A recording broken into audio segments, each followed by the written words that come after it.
Po e fillojmë këtë seancë të sotme. Kjo seancë, siç e dini, po mbahet në datën e 29 vjetorit të masakrës së Srebrenicës. Kërkoj që me 1 minutë heshtje të nderojmë të gjithë të rënët e Srebrenicës.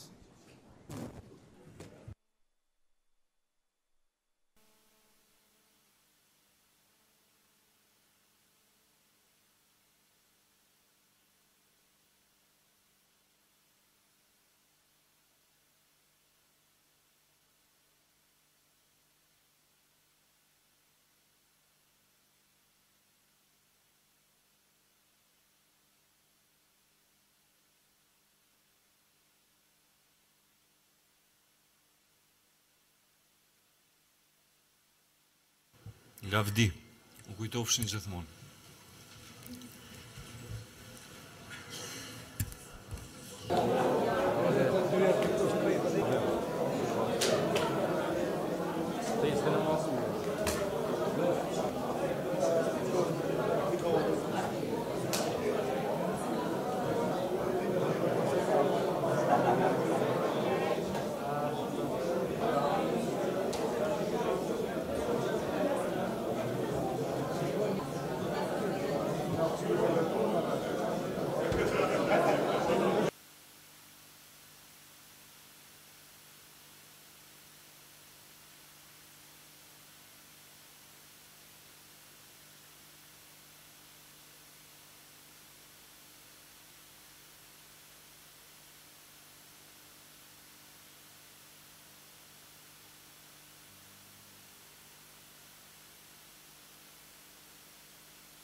Ministrat kabinetit qeveritar, po e fillojmë këtë